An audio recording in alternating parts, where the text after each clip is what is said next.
Hey guys, tonight we're slipping into the frozen world of Viking winters, where longhouses creaked, the sun vanished for weeks, and survival meant sharing your bed with a goat, a cousin, and possibly a turnip. We're not sailing with warriors or raiding villages, we're staying behind, with the villagers, where the real battle was keeping your toes. Before we settle in, feel free to like the video or subscribe, but only if this sort of slow storytelling feels like a good way to end the day. And if you're up for it, let me know in the comments where you're listening from. Now dim the lights, maybe pull a blanket a little closer, and let's begin. When you think of the Viking Age, you might imagine longships cutting through icy waters, warriors in fur cloaks shouting over the wind, villages lit by flickering torchlight. But for most people, the reality was a lot less heroic and a lot more cold. Because if you weren't sailing off to raid somewhere sunny, you were probably at home, trying not to freeze to death before breakfast. Glory didn't keep you warm, neither did honor. What did? A smoky fire, a goat sitting on your chest, and every tunic you owned layered on top of each other like a very itchy onion. Winters in Viking Scandinavia weren't just chilly, they were punishing. The kind of cold that didn't care how brave you were. It just wanted your toes. It wasn't just a season, it was a slow, creeping siege. The sky would darken by mid-afternoon, not because of clouds, but because the sun gave up early. Light disappeared, snow piled higher than your knees. And the wind? It wasn't content to howl. It whistled through the walls like it paid rent. You'd patch up one corner of the longhouse, only to feel a fresh draft curling in behind your neck like an unwanted ghost. And that hole in the roof? You swear it wasn't there yesterday, but now it's dripping directly into your stew. There were no snow days, no winter holidays, just day after day of the same frozen routine. Stoking the fire, fixing the leaks, and trying not to snap at your cousin for breathing too loudly. Winter didn't knock on the door. It moved in, took your seat by the fire, and asked if you were planning to eat that last turnip. The fire was your lifeline. Not a fireplace, not a chimney, just a smouldering pit in the middle of the room, coughing smoke into every corner like it resented being alive.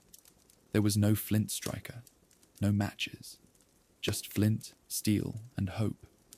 And if you let it die out overnight, congratulations, you just invited death in for breakfast. So you banked it.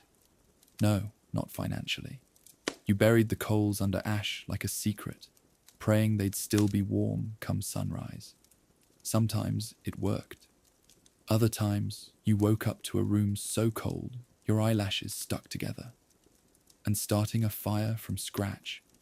Imagine fumbling with rocks, twigs, and frozen fingers, while the kids cried and your nose made a run for it. The smoke didn't leave through a chimney. It lingered, it swirled, it nestled into your hair, your lungs, your bread. Goodbye, clean air. Hello, baked Viking. Sleeping wasn't restful. It was tactical. You didn't climb into bed.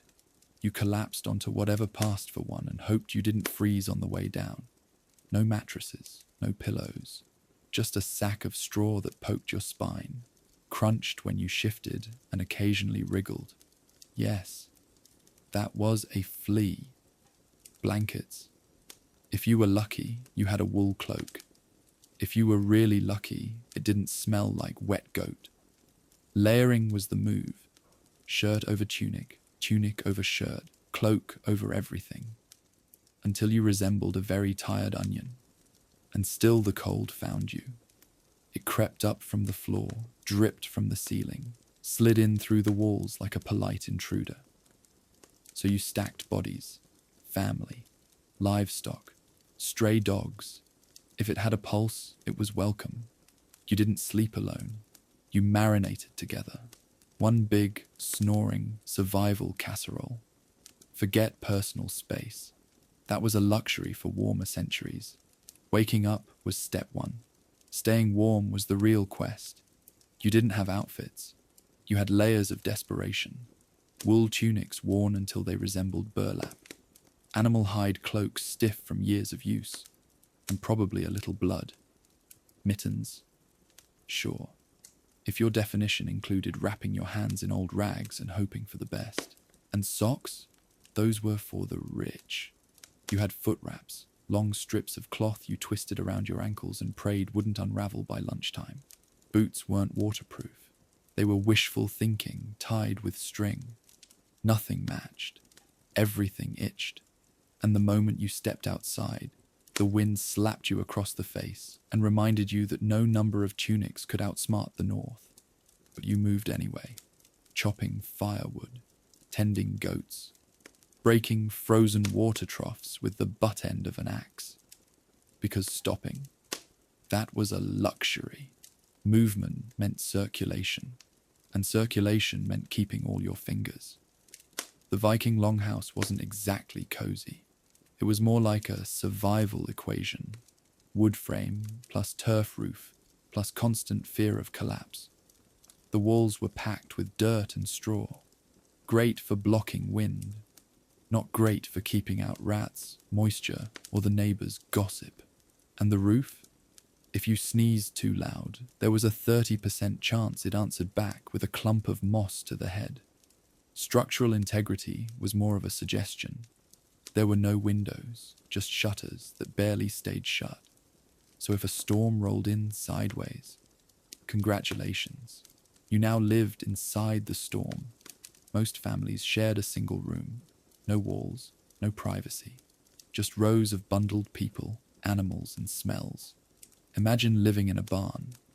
Now take away the ventilation. Add a goat with digestion issues. Welcome home. And then there was the floor, which wasn't a floor. It was dirt. Cold, uneven, sometimes frozen dirt. If you dropped your bread, you had a choice. Pick it up and pretend it's clean. Or accept that the floor just won lunch. The hearth sat in the center, spitting out heat and smoke. No chimney. Just, let's hope the smoke finds the hole in the roof before it finds your lungs. If the wind blew the wrong way, the longhouse filled with so much smoke it looked like the whole family was being slow roasted. On the plus side, it did keep the bugs down. On the downside, it also kept most of the air out. Living indoors didn't mean escaping winter. It just meant you got to freeze with walls. Forget errands. Viking winter didn't have to-do lists. It had don't die lists. The day started before the sun showed up, which was easy since the sun rarely showed up. You rolled out of bed stiff, smoky, and slightly frozen, only to find your boots frozen too, or worse, borrowed by the goat again. First task? Stoke the fire, because if the hearth died, you were next. Poke the coals, add peat, blow gently, then cough violently for 10 minutes while the smoke attacked your lungs like it had a grudge. Next up, water. No taps, no pipes. Just a frozen stream half a mile away. Chop through the ice. Fill the bucket. Try not to fall in. Bonus points if you made it back without frostbitten fingers. Or wolves. Then came firewood. You always needed more. Always. Even if you just chopped enough to build a second house, somehow it vanished. The cold ate it. That's the only logical explanation. So out you'd go, axe in hand, breath fogging the air, fingers barely functioning. Wood didn't split itself, and trees didn't care how tired you were. They just stood there, smug and frozen, watching you suffer. Meals weren't meals. They were warmth delivery systems. Root vegetables, dried fish, leftover stew you didn't want to question. If it was hot and didn't smell like dirt, you ate it. Every chore had one goal: keep warm, keep fed, keep going. No breaks, no weekends. Just you, the snow, and a never-ending supply of you missed a spot from your cousin Bjorn. And if you thought about slacking off, The cold had a way of reminding you, sharp, immediate, personal. Stocking up for winter wasn't just smart, it was survival. Because when the snows came in, they didn't ask if you had enough onions. Pantries, not a thing. You had a pit, a literal hole in the ground, lined with straw, packed with root vegetables, and sealed with hope, carrots, turnips, cabbage, anything that didn't rot fast or run away. If it grew underground, it became dinner. Sometimes multiple times a week, sometimes multiple times a day, until your dreams started smelling like boiled parsnips. Meat? That was for special occasions, like not dying.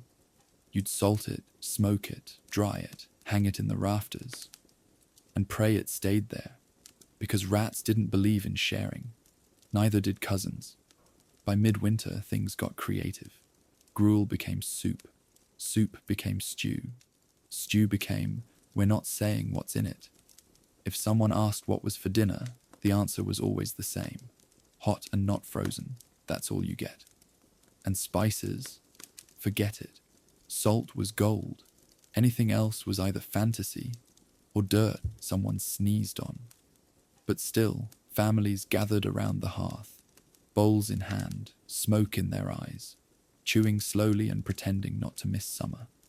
Beds were optimistic. A wooden plank, maybe some hay, if you were lucky. A reindeer hide that hadn't completely stiffened from the cold. You didn't climb into bed. You folded into it like leftover stew in a fur-lined bowl.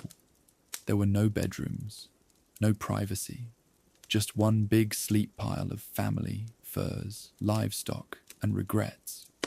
Younger kids got the warm middle. Elders took the edges, partly out of respect, partly because they didn't hear the argument starting. And if Grandma started snoring, there was no escape. Just a slow, vibrating reminder that love is loud. You shared space with whoever fit, siblings, uncles, that goat who refused to sleep outside because he didn't like the wind. By midnight, everyone was locked in a human burrito, with steam rising from the middle and someone's toe in your ear. It wasn't restful, but it wasn't freezing, and that's what counted. If you rolled away from the group, even just a little, you'd wake up colder, grumpier, and wondering how frost got inside your shirt. Comfort wasn't the goal. Cohesion was, like a very itchy, very tired, very slightly haunted group hug. And somehow, it worked, most of the time. Unless someone kicked over the fire, then you all got to reintroduce yourselves to the cold, together, again. A Viking roof looked sturdy, from a distance.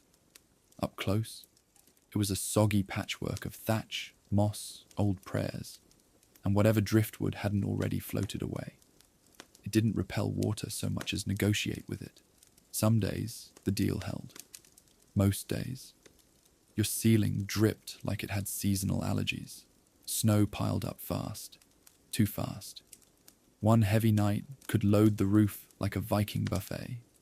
And if the beams weren't solid, congratulations. You now had bunk beds with sky access. The leaks were unpredictable. You'd be eating stew, deep in thought, when a cold drop landed in your bowl like a rude cousin showing up uninvited. And it wasn't just water. Birds, bugs, the occasional rat with excellent balance. Vikings didn't have pest control.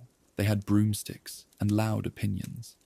And yet, no one complained. Not because they were stoic, but because complaining required energy.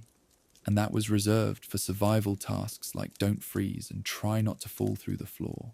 You just shifted your bedroll a little, moved the stew pot left, and hoped the roof decided to stay on until spring. Let's talk about windows, or more accurately, the Viking idea of windows. There was no glass, no panes, no gentle morning light pouring in, just a wooden shutter carved by someone who definitely wasn't aiming for symmetry, and a hole in the wall so small it barely qualified as a hole. It wasn't about the view. You weren't gazing out at majestic fjords with a cup of coffee. You were cracking open a sliver of wood to see if the snow had stopped, or if the goat had stolen your shovel again. And forget about sunlight. These windows let in three things: cold air, wolf sounds, and regret. On a windy day, they'd flap open like they were possessed. On a still day, they froze shut with the commitment of a vault door. If you wanted to keep the warmth in, you stuffed the gap with straw, moss, or that one sock nobody claimed. If you wanted ventilation, you stood outside, because inside, your air options were freezing, smoky, or both. Still, they worked. Sort of. A tiny window meant fewer cracks for the wind to find, fewer openings for pests to crawl through, and fewer distractions from the fact that it was still dark. Always dark. In Viking homes, the floor had one job: be there. Not be warm, not be level, not be clean. Just exist. And even that was a stretch some days. It wasn't made of wood or stone or anything you'd call flooring. It was dirt, packed down by boots, hooves, and whatever crawled in last night. If you dropped your bread, it didn't hit the ground. It joined it. On dry days, it turned to dust. On wet days, it turned to soup. And during a proper blizzard, congratulations, you had indoor permafrost. People tried to insulate it with straw or rushes. But straw flattened fast. Rushes turned into compost with opinions. After a month, your living room smelled like a damp barn that had given up. Cleaning it wasn't a thing. You didn't clean the floor. You occasionally rearranged the filth. Add more straw, maybe. Stir the dirt a bit. Say a quiet prayer. That was tidying up. If your bed was too close to the edge, the ground claimed you. You'd wake up colder than before, staring at a wall and questioning every decision that led to this moment. No wonder people stayed near the hearth. The floor was less floor and more cautionary tale. Every Viking longhouse had a hearth. Not a fireplace. Not a wood stove. A hole in the floor, filled with smouldering logs and existential doubt. This was your main source of heat, light, cooking, and hope. But let's not pretend it was reliable. The fire didn't crackle cheerfully. It sulked. It hissed. It smoked like it had beef with the entire room. And smoke was a given, because chimneys didn't exist. The smoke just drifted upward, bounced off the roof, and settled back down in your lungs like it paid rent. Eyes stung. Throats burned. If you could see across the room, the fire was probably out. Still, you did everything to keep it going. Banked the coals under ash at night. Fed it dried dung like it was gourmet fuel. Shielded it from wind like it was a baby bird with trust issues. Letting it die overnight was basically a dare to the cold.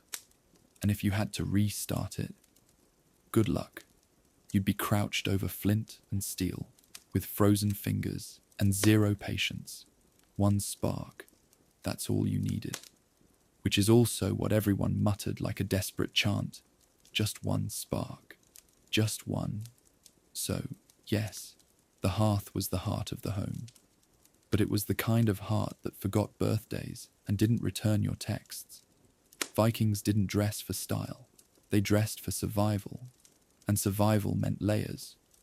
Wool on wool. Linen under fur.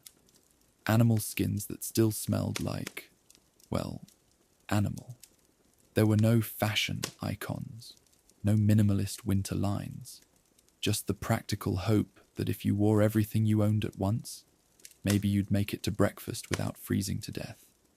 Underwear, optional. Scarves, invented out of desperation. And gloves, usually just sleeves that went too long. If you looked like a walking hay bale, you were doing it right. And yes, everything itched. Wool back then wasn't soft. It was more like weaponized moss. Put enough of it on, and it chafed through your soul. But the real enemy, moisture. Snow got in. Sweat couldn't get out. Once your layers got wet, they stayed wet. There's nothing like crawling into bed soaked in your own frozen armpit steam and calling it a good day.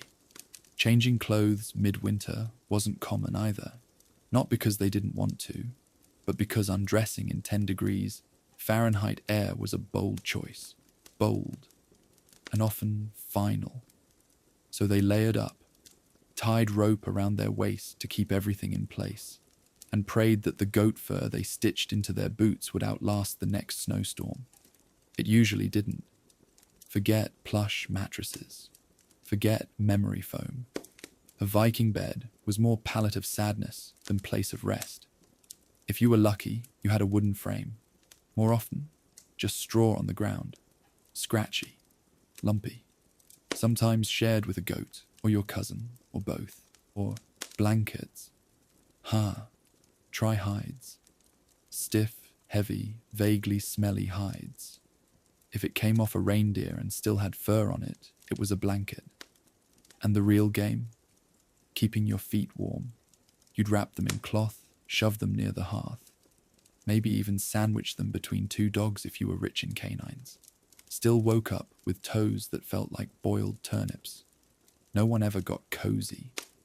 At best, you achieved a level of not shivering violently. And if you rolled too far from the fire, congratulations, you just respawned in the Arctic. Sleeping wasn't restful. It was tactical. You curled up tight, layered with fur, positioned yourself so your breath hit your knees, and you hoped nobody sneezed on the fire. And in the darkest months, you didn't even sleep once per night.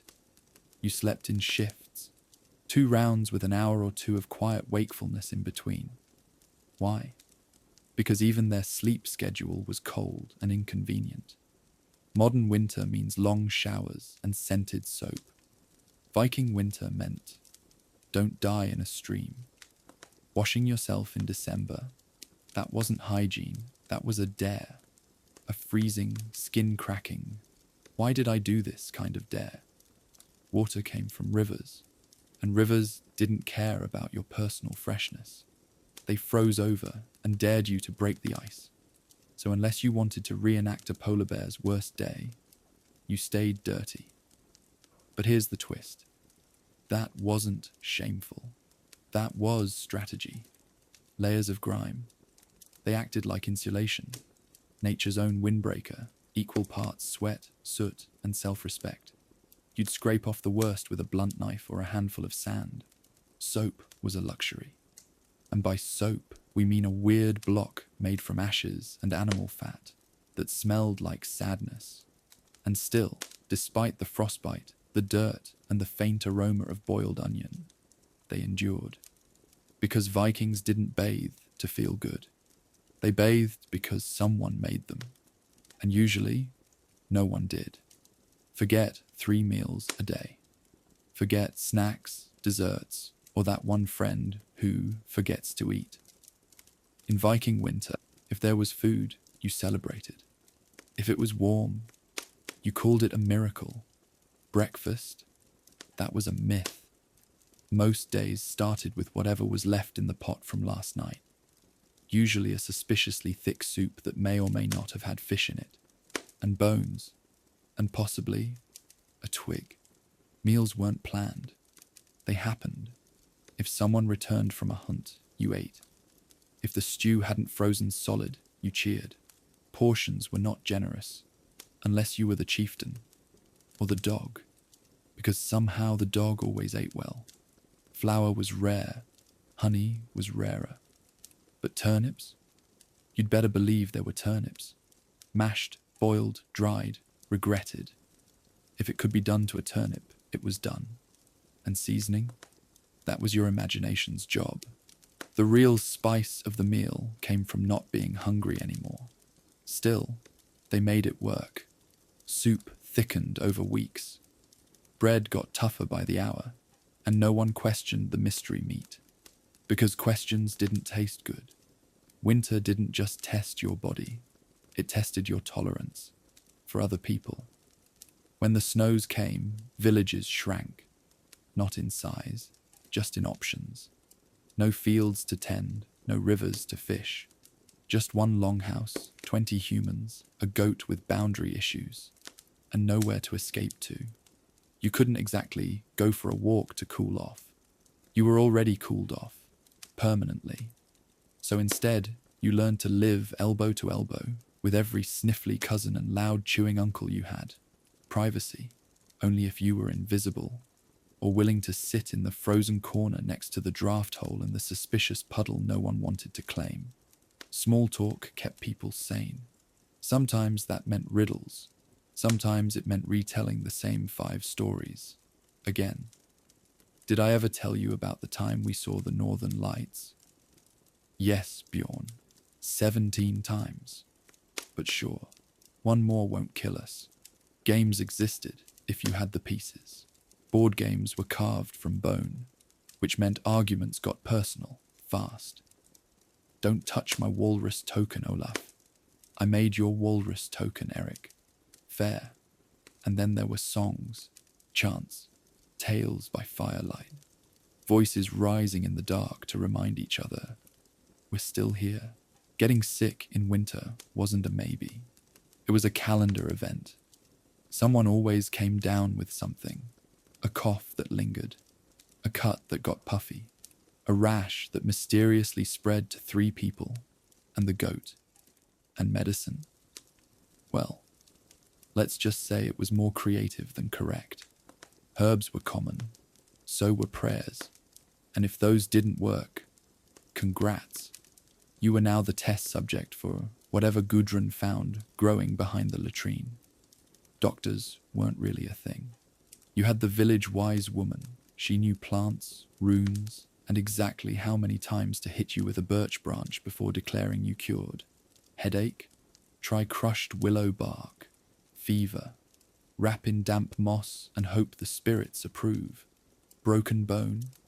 Tie it to a stick and don't breathe too hard. To be fair, some remedies worked. Others made you wish they hadn't, like fermented fish paste mixed with elk droppings. A real treatment, a real smell, a real test of how badly you wanted to live. But people didn't give up. They bundled the weak, sang to the sick, shared what little warmth they had. Because in Viking winter, survival wasn't solo. A Viking pantry in winter wasn't exactly overflowing.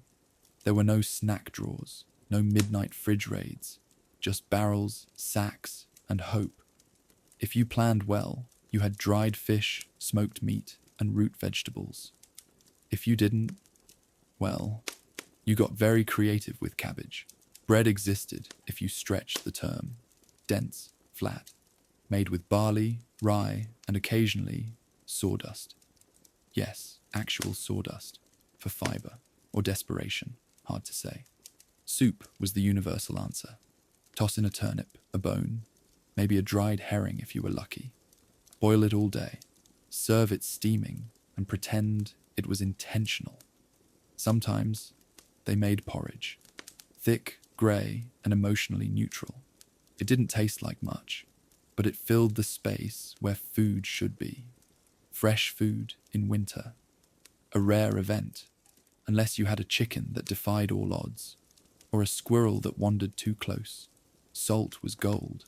Fermentation was science. And the biggest fear wasn't hunger. It was running out of ale before spring. But through hunger and bland meals, they endured. Because you didn't eat for flavour. You ate to stay upright. Being snowed in sounds cozy. Until it's day 47, the goat's eaten your firewood map, and your uncle has started narrating his dreams aloud. Again. Viking longhouses weren't exactly spacious. One room, one hearth, one shared smell.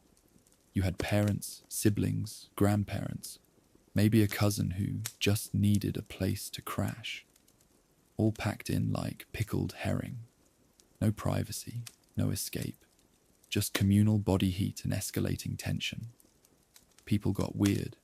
Arguments broke out over nonsense. Who moved my cloak? Why is the turnip looking at me like that? Has anyone seen the goat, or is it still pretending to be a blanket? There were no windows to gaze wistfully out of, just a wooden shutter and your imagination, which, after weeks of darkness, was probably starting to invent things anyway.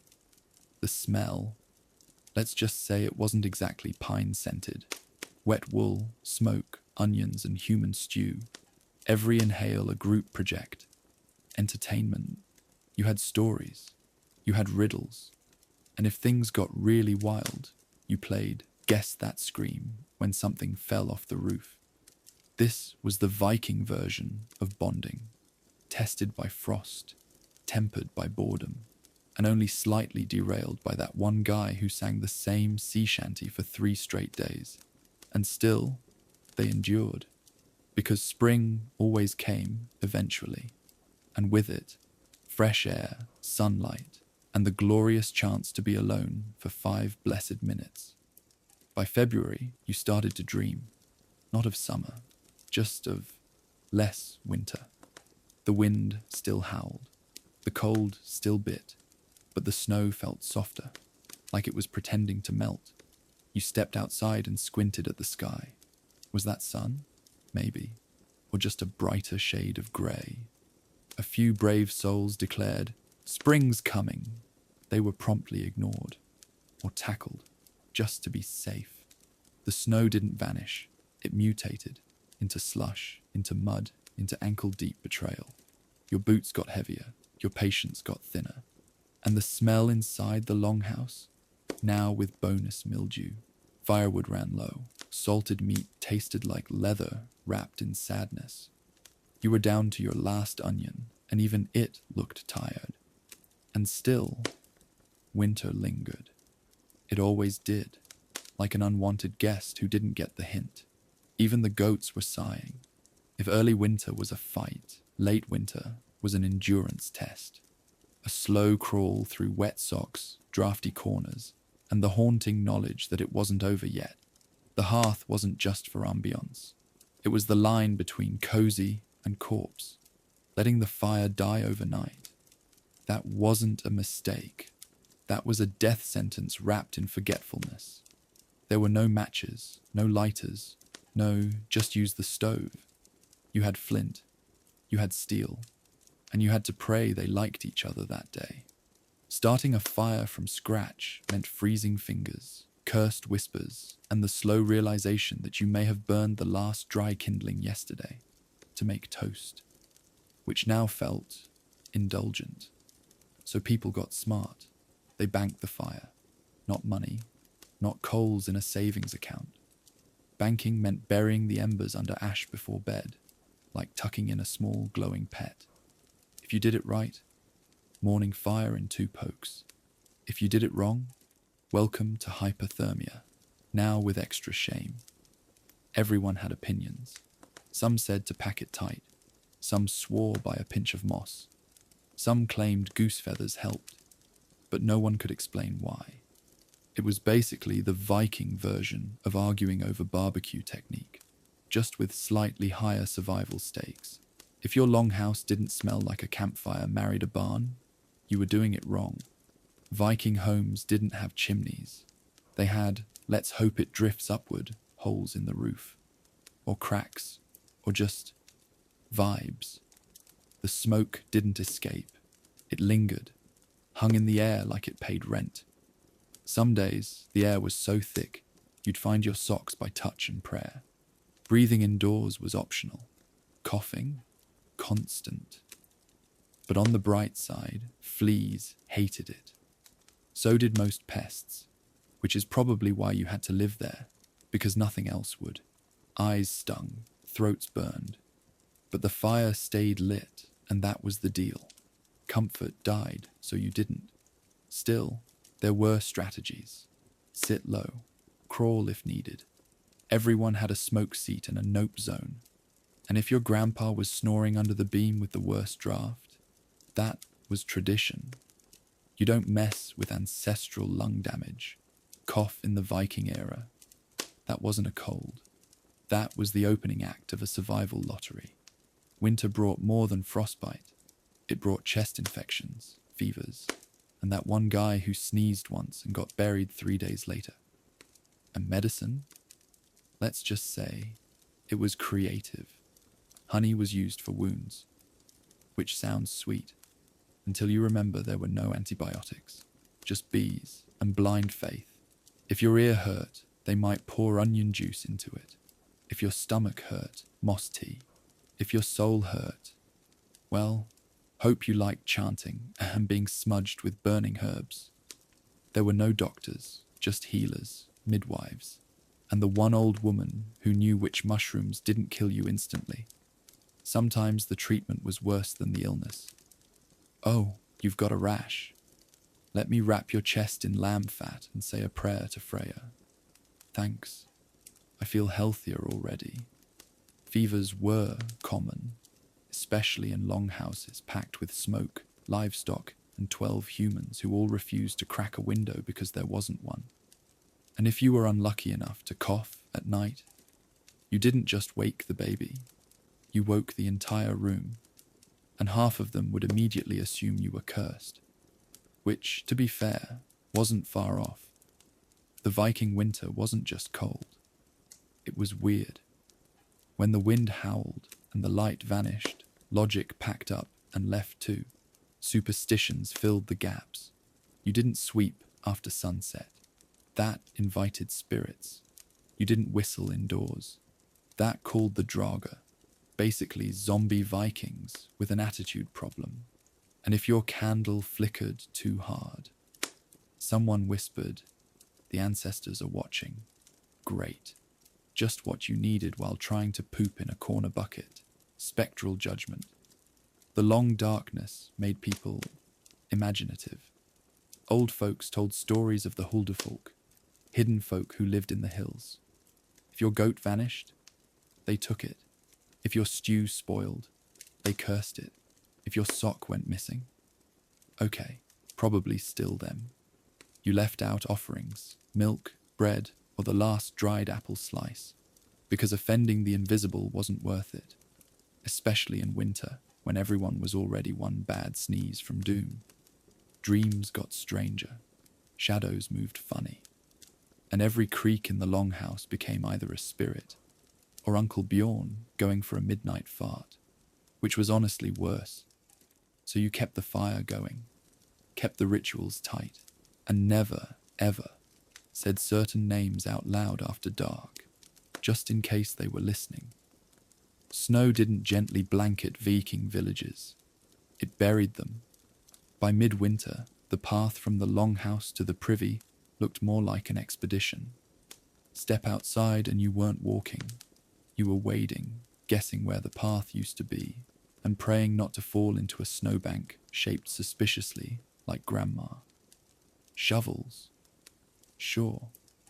If you mean a flat chunk of wood nailed to a stick that also doubled as a paddle, back scratcher, and wolf deterrent.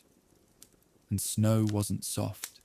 It froze, thawed, and refroze until it became nature's concrete, just slipperier and with more personal grudges. Daily chores turned into obstacle courses. Getting water meant hacking through the ice on the river, filling a bucket and hauling it back uphill, while your fingers slowly staged a protest. Laundry? That was just hang it and hope. Hope it didn't freeze into a shirt-shaped plank. And don't even ask about the barn. Every hinge, latch, and gate froze shut. You didn't open the door. You negotiated with it. Even feeding animals became a test. Frozen hay, frozen trough, frozen fingers. And somehow the goat still gave you attitude. Winter meals weren't about flavor. They were about not starving. If it couldn't be smoked, dried, pickled, or stored in a barrel under the floor, it wasn't on the menu.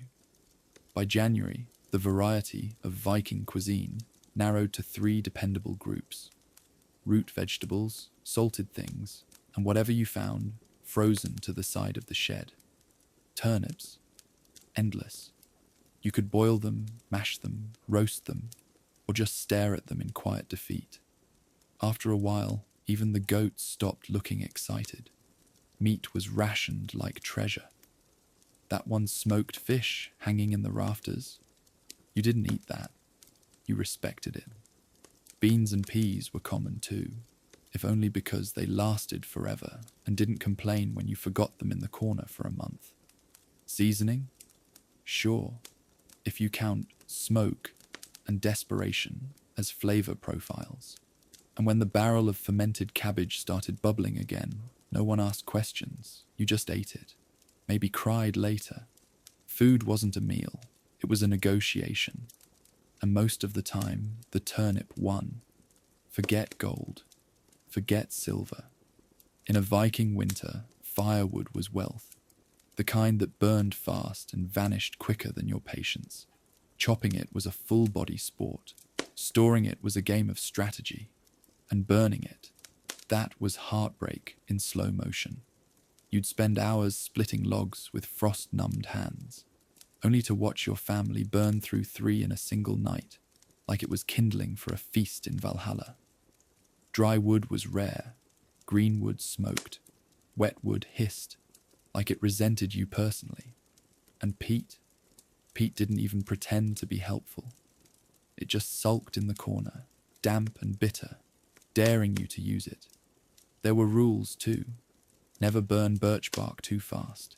It lights like gossip. Never waste the last dry log on soup.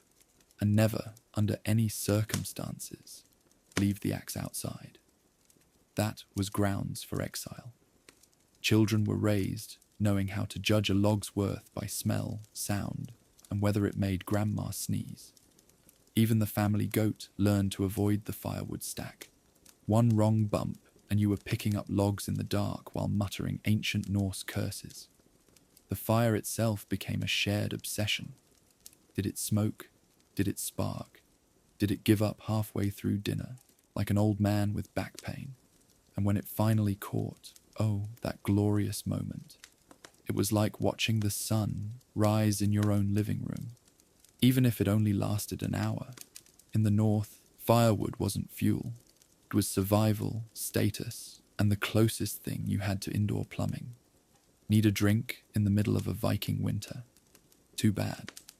Your water was either frozen solid or trying to kill you. Streams, icy death traps, rain barrels, more like block of ice barrels. Snow, technically drinkable, sure, but eat too much, and congratulations, you're now colder inside than out. Fetching water meant braving the cold, chipping through a frozen crust, and hoping the ice didn't give way mid-scoop. It was less hydration and more extreme sport with buckets. Some folks melted snow indoors over the hearth. This was fine, until the smoke flavored it like burnt elk and sadness. And if you didn't boil it, well, enjoy your bonus bacteria, now with frostbite. Wells weren't much better. The rope froze. The pulley squealed like it was haunted, and half the time you had to fish the bucket out with another bucket, carrying water back, sloshed everywhere, refroze instantly. You'd make it 10 feet, slip, and suddenly you're lying in the snow, soaked, freezing, and questioning your life choices. And all this, just to drink. Bathing. Don't even ask.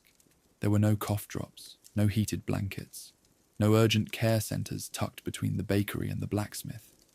If you caught something during a Viking winter, you hoped it was just a sniffle, because even a mild cold could spiral into a full-blown saga. Fevers raged, chills shook your teeth like dice in a gambler's cup, and if someone sneezed in the longhouse, everyone just kind of paused. You didn't ask if they were okay. You quietly shifted away and started prepping a funeral stew. Most winter illnesses weren't dramatic, just slow, brutal. Pneumonia was a crowd favorite. Frostbite, that one liked to collect fingers. And if your only healer was a guy named Bjarni who swore by moss tea and aggressive chanting, well, good luck. Warmth helped. But warmth was in short supply. And don't forget, no tissues, no medicine, and certainly no privacy. So when you coughed in front of 12 people, 2 goats, and a dog named Rolf, who judged you with every wheeze. If you survived, you were stronger. If not, your cloak went to your cousin and your cup was washed out for the next guy. Efficiency. Winter wasn't quiet. It was loud in all the wrong ways. The roof creaked like it was reconsidering its life choices. The wind howled, not poetically, but like an angry ghost being denied entry to the longhouse. Every log tossed on the fire snapped like it owed someone money. And outside, wolves. Always wolves. Not attacking, just voicing strong opinions from the tree line. Sometimes it was hard to tell if the howling was an animal or just your neighbor losing it again. People talked to inanimate objects by February. "Move, you stubborn door," Eric would mutter. "You're not my real father." Someone else might yell at the firewood, and it didn't help that everything echoed. One sneeze sounded like Thor had dropped his hammer in the pantry. If the goat slipped on ice, that was your morning entertainment and your alarm clock. But the worst sound of all, silence. Because when everything stopped creaking, snapping, and groaning, that meant the snow had thickened, the fire was low, and something out there was listening. There was no fresh produce, no crunchy apples, no surprise oranges, no just-picked anything. Everything you ate in winter had either been dried, smoked, salted, buried, fermented, or regretted. Cabbage, fermented until it smelled like a Viking boot. Fish, salted until it could legally be called a rock. Grain, hidden in sacks, hoarded like it was gold.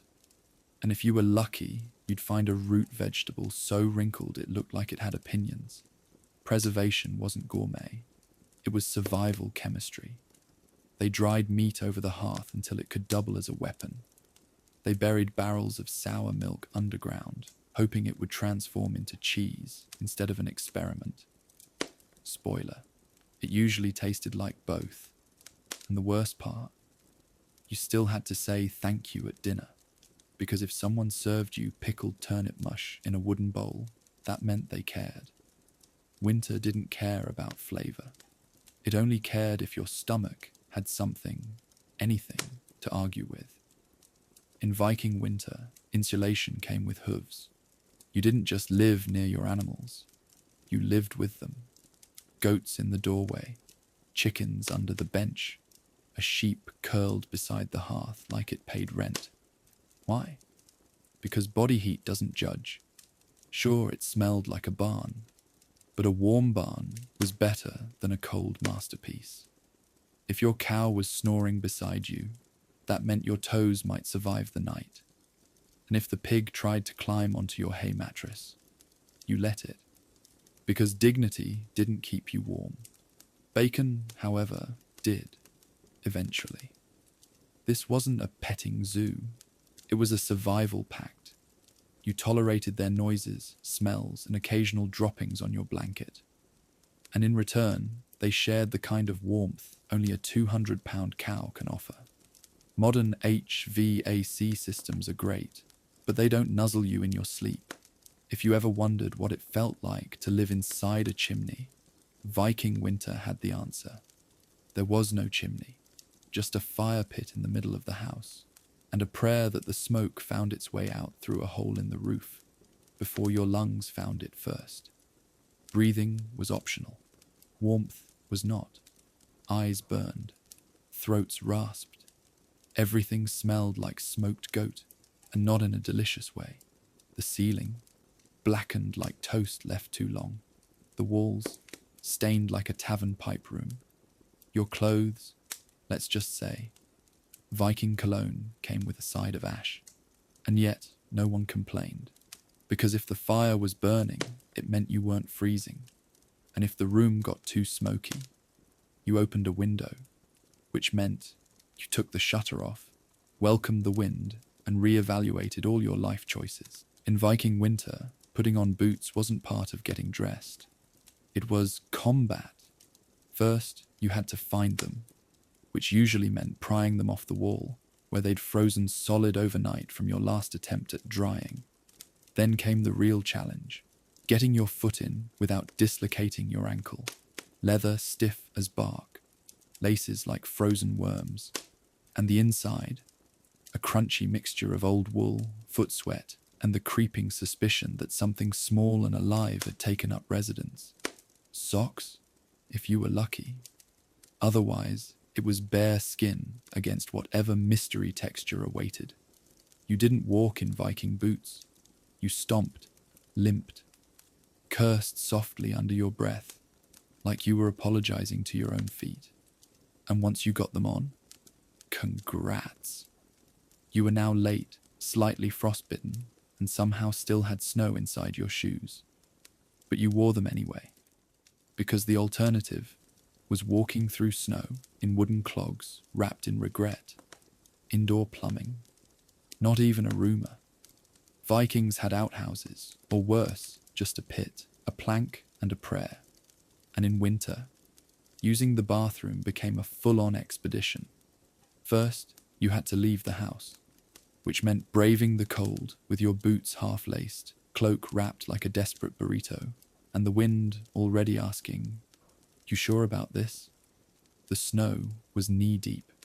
The air, so cold it bit you before the wolves did. Then there was the seat.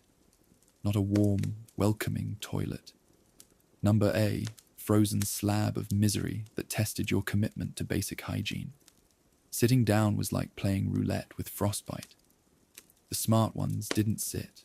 They hovered, shivered, prayed for speed. Some didn't even bother.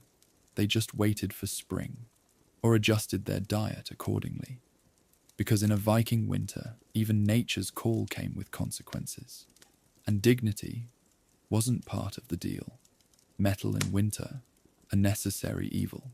Axes, knives, cooking pots, all essential, all dangerous. Because once the temperature dropped, touching metal barehanded felt less like working and more like punishment. Cold iron didn't just chill your skin, it clung to it, like it wanted to keep a piece of you in return. Grabbing an axe without gloves could peel the flesh right off your fingers. And no one wanted to explain that scar as a ladle injury. Blacksmiths, practically magicians. Not because they forged steel, but because they managed to work with it without becoming part of the inventory. Even simple tasks like lifting a cauldron meant wrapping your hands in fur, cloth, or whatever wasn't frozen to the wall. You didn't forget. Not twice. One winter encounter with a frosted doorknob was enough to teach respect. Lesson learned.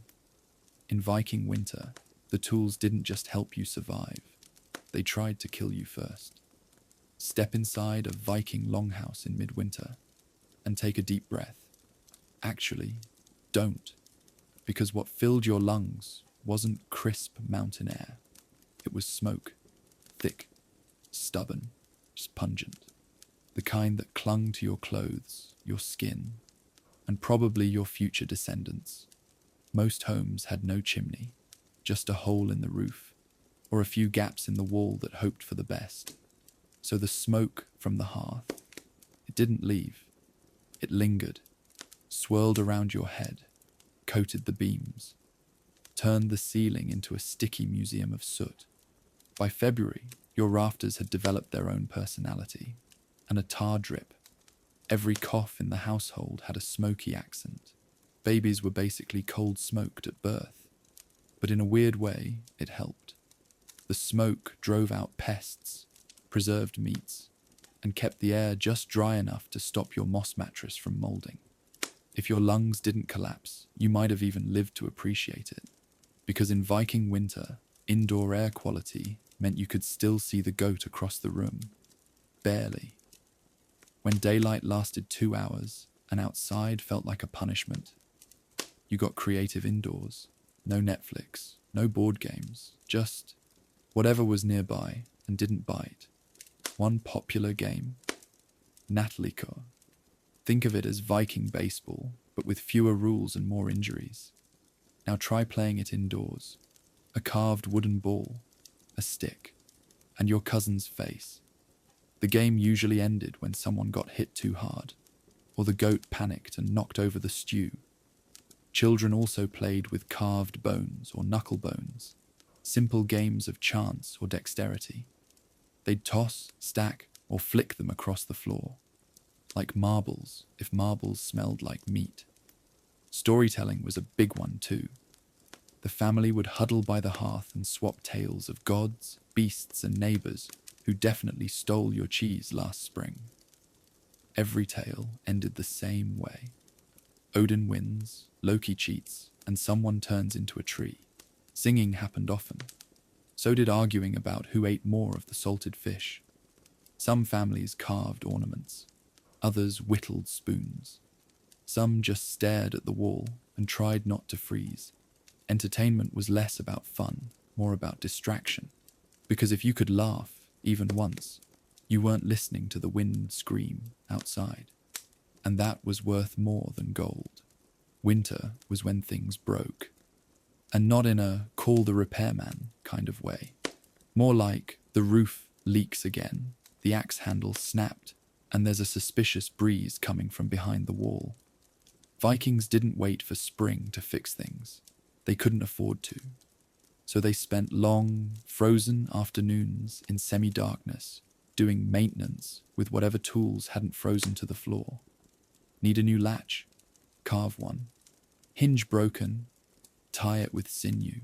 Shutter cracked. Stuff the gap with straw, a prayer, and your last nerve. Everything, absolutely everything, got repaired until it couldn't anymore. Then it became firewood.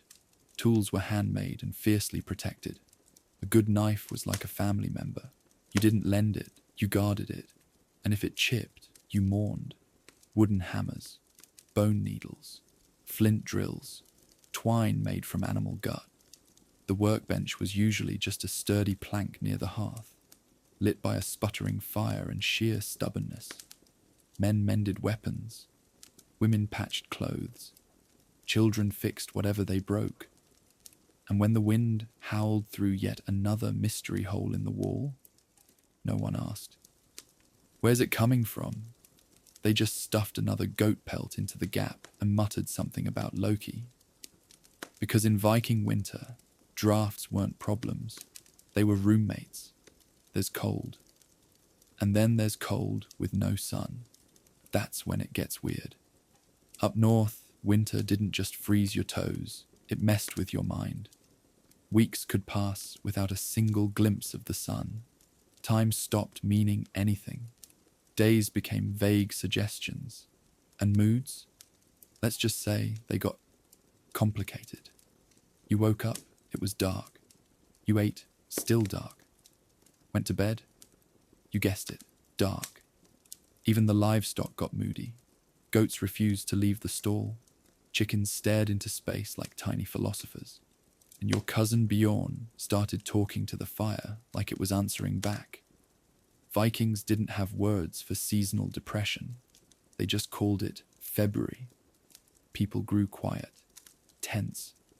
Fights broke out over missing mittens, or because someone forgot whose turn it was to scrape the frost off the stew lid. Elders would tell long, eerie tales to fill the hours. Some were myths, some were lessons, some were just excuses to talk about trolls, and never name the real fear behind the silence. Because everyone knew, too much darkness changes people. You started asking strange questions like, did the door just move? Has that log always looked like a face? Do you think the snow is watching us? And when the thaw finally did arrive, no one talked about what happened in January. They just nodded, kept eye contact short, and went out to fix the roof. The humans weren't the only ones going stir-crazy. Viking animals had their own winter routines. Goats became roommates. Pigs, heated blankets with hooves, and chickens. Freeloaders who stopped laying eggs and started stealing warmth. Cows huddled in the corner of the longhouse, chewing slowly, judging silently. You hadn't cleaned their pen in days. They noticed. The dog curled up under the table, radiating heat like a blessed furry furnace, until someone sneezed. Then he moved and took the warmth with him. Even the rats had a seasonal plan. They'd emerge at night, scurry across your floor like tiny burglars, snatch a crumb, and vanish back into the walls, probably holding tiny rat feasts somewhere in the haystack. Wildlife outside didn't fare much better. Wolves were hungrier, bolder, louder. Sometimes they howled all night. Other times they just stood outside and stared. Not that you'd see them, but your sheep would. And nothing ruins your sleep like a sheep screaming in terror at 3 a.m. Ravens took to circling the rooftops, not because they were omens or spirits, but because they were jerks. And then there were the goats. Winter turned them into philosophers. They'd climb anything, stare into nothing, and somehow always end up where they weren't supposed to be. One day, you'd find one in the food bin. The next, on the roof. No one knew how. No one asked. They were goats. They had their own logic. By midwinter, the pantry wasn't so much a pantry as a sad shelf with a turnip trying not to make eye contact, because food didn't grow in the snow. You had what you'd salted, dried, smoked, or buried months ago. If you ran out early, you either got creative or you got very hungry. Dried fish, fermented cabbage, hard black bread that could double as a weapon in a tavern fight. Meals became an exercise in chewing through disappointment. Forget what's for dinner. The real question was, what hasn't grown mold yet? If you were lucky, you had root vegetables stored in the cellar. If you were really lucky, that cellar hadn't frozen shut or flooded. And if you were unlucky, well, boiled leather was technically edible. Technically. Meat was a luxury. If you slaughtered a pig before winter, you'd salt every scrap. Bacon became currency. Sausages were strung across rafters like greasy holiday garlands. As for dairy, most cows didn't produce much in winter. So if your cheese stash ran low, you were left with aged yogurt and optimism. Midwinter feasts weren't about abundance. They were about morale, because nothing says we're going to survive like burning your last candle and passing around the one potato that isn't trying to sprout another civilization. Let's talk about the least glamorous part of medieval winter survival. Nature still called. A medieval plumbing didn't. There was no bathroom, no seat warmers, just a wooden box, a cold breeze, and a test of courage. If you lived near a stream, you might have had a basic outhouse, a few planks over a pit, wind howling through the cracks, and the icy splash of regret if you lost your balance. But most people used chamber pots, which is a polite way of saying a bucket that sat in the corner of the room, watching you. Now, using it wasn't the worst part. Emptying it was, because someone, usually the youngest or whoever lost the argument, had to carry that sloshing nightmare through the snow, barely awake, praying not to trip, and toss it somewhere far enough away from the house that it wouldn't haunt your nostrils come spring. In towns, it was even worse. People would dump waste out of their windows, sometimes with a warning, sometimes not. Medieval sidewalks, a minefield of human decisions. And heaven help you if you had a stomach bug, because nothing humbles you faster than sprinting across a frozen yard, half-dressed, carrying a candle and your dignity in equal danger. Toilets weren't just unpleasant. They were a gamble, a nighttime journey through snow and stink, just to preserve the one thing you hope to keep warm, your pride. Catching a cold in winter today means tea, tissues, maybe a few days in bed. In the Viking Age, it meant rolling the dice with the Grim Reaper. Fevers weren't treated. They were observed by candlelight. While someone rubbed goose fat on your chest and muttered something about bad humors and the alignment of stars, there were no antibiotics, no thermometers, just herbal brews, trial, error, and a neighbor who swore onion paste cured everything. Except, apparently, common sense. You didn't call a doctor, you called the village wise woman. She arrived with a basket full of twigs, moss, and things that looked like curses in progress. She'd boil nettles, chant a bit, maybe wave a chicken foot over your bed, then leave you sweating under 6 layers of wool. Cough? Must be wind demons. Toothache? Try chewing pine bark. Frostbite? Warm the area, but not too fast, or you might offend the gods of circulation. Yes, they had those. Probably. And if none of that worked, well, there was always fermented fish brine. Because if it didn't cure your illness, it at least made you forget you were alive for a while. Coming down with something in winter wasn't just inconvenient, it was dangerous. The cold made every sniffle a threat, every fever a potential funeral. So you bundled up, drank strange brews, and prayed you didn't sneeze hard enough to wake the ancestors. You'd think the animals had it easier, thick fur, natural instincts. But no, in a Viking winter, even the goats looked miserable. Blank stare, frozen beard, plotting how to sneak into your bed the moment you blinked. Livestock were essential, but they were also walking furnaces, which meant into the house they came. Yes, your living room was also the barn, not for fun, for survival. Cows near the back wall, sheep tucked into corners, a chicken or two under the bench like feathered foot warmers. It was warm-ish, but loud and smelly. And let's just say, no one asked, "What's that smell?" You knew. The pigs snored, the goats chewed on furniture, the rooster forgot what sunrise was and crowed at whatever hour his frozen brain decided was close enough. And heaven help you if a cow got sick. You'd be nursing it like family, rubbing its nose, whispering prayers, and pretending you weren't crying over Bessie while sharing her hay for dinner. But the worst part, animals don't care about personal space, or bedtime, or dignity.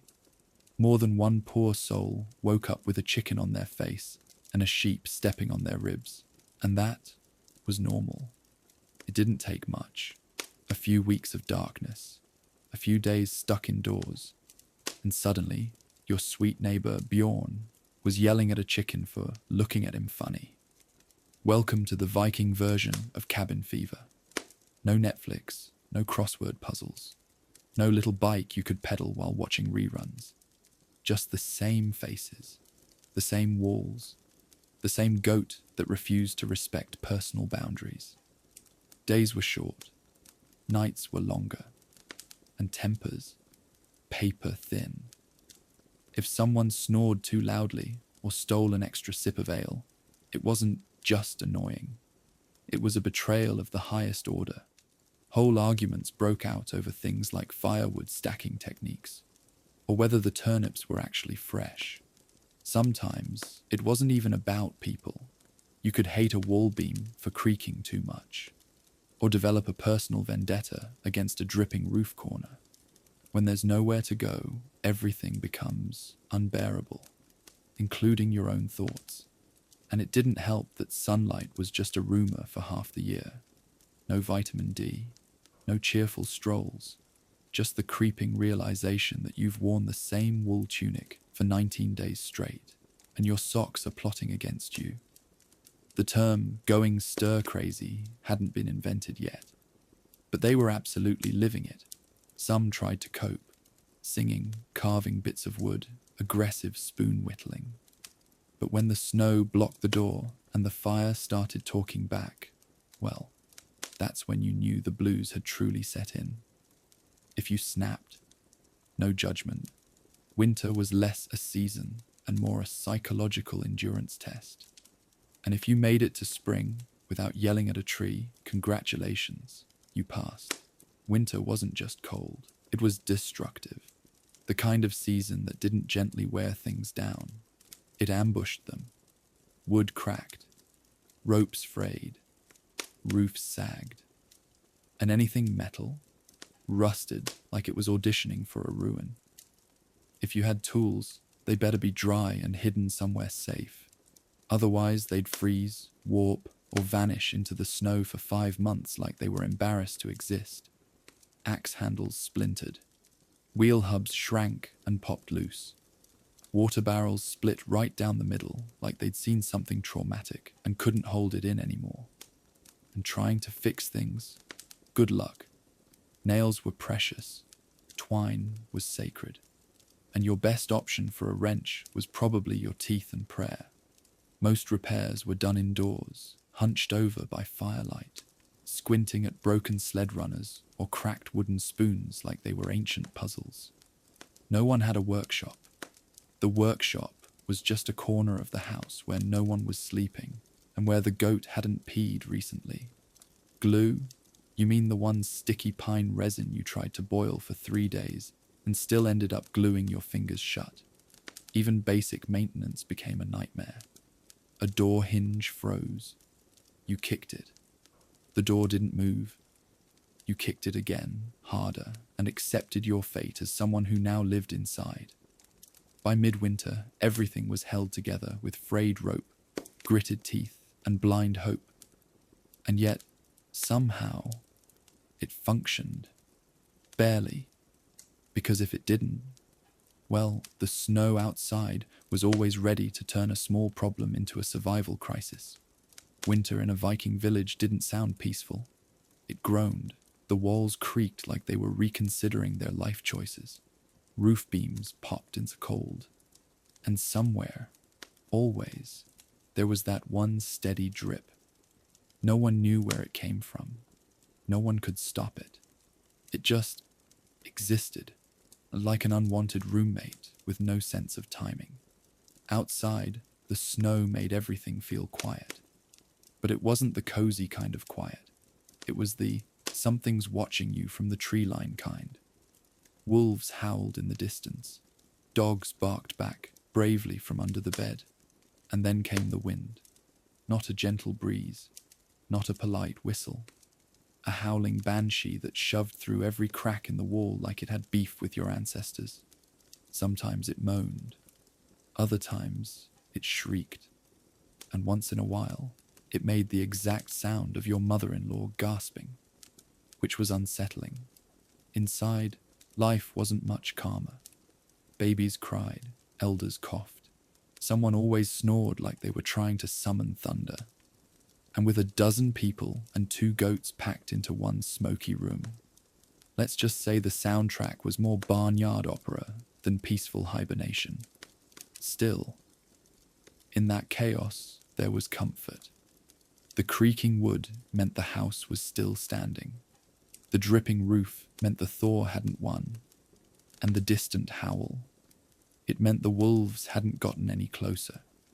Yet, at some point in the dead of winter, someone would say, "We should celebrate, not because things were good, but because pretending they might be was the closest thing to hope anyone had." So, once a year, around midwinter, Viking families gathered what they could. A bit of dried meat, some barley, maybe a turnip that looked less haunted than the others. And they threw a feast, which, to be clear, was less banquet hall revelry and more warm stew in a wooden bowl shared with 6 people and 1 dog who refused to leave. The goal wasn't excess. It was survival through cheer. They lit extra candles, tossed more wood on the fire, sang songs, told stories, and toasted to the sun. Even though it hadn't shown its face in what felt like forever, someone might bang on a drum. Someone else might bring out a carved figurine, nodding solemnly like it held magical winter-defeating powers. No one really believed in it, but everyone needed it. Because when the nights stretched so long, they felt like whole seasons. Joy had to be summoned. So they danced in wool socks, drank mead that burned a little going down, and laughed louder than usual, if only to drown out the wind clawing at the door. It didn't fix the cold, or the hunger, or the creaking roof, but it reminded them they were still here. And in Viking winter, that counted for a lot. If Viking winter had a soundtrack, it wouldn't be war horns or heroic ballads. It'd be the sound of someone whispering, "Does that toe look black to you?" Because once the frost set in, the human body entered survival mode. Blood retreated from fingers, toes, noses, basically anything not crucial to keeping your organs warm. This made things like walking, working, and not losing extremities a bit of a gamble. Frostbite wasn't a rare danger. It was a seasonal nuisance, like seasonal allergies. But instead of sneezing, your ear fell off. And if you thought frostbite was bad, wait until you met his cheerful brother, hypothermia. That creeping chill that started in your feet. It didn't stop there. You'd start shivering. Then you'd stop shivering. Which, for the record, is not a good sign. Your body would slow down to conserve energy. Speech would slur. Your thoughts would drift like snowflakes, and not in a poetic way. And this wasn't happening in the middle of a blizzard. This was just Tuesday. Now you might ask, what did Viking medicine do about this? Oh, you sweet, warm-blooded optimist. Let's begin. Viking healing was a strange blend of herbalism, guesswork, and blind hope. Got frostbite. Someone might rub goose fat on it, or apply a poultice made from moss, mold, and something that smelled faintly like disappointment. One folk remedy for cold hands involved soaking them in urine. Yes, urine. It was warm. It was available. And honestly, it probably worked better than most other treatments.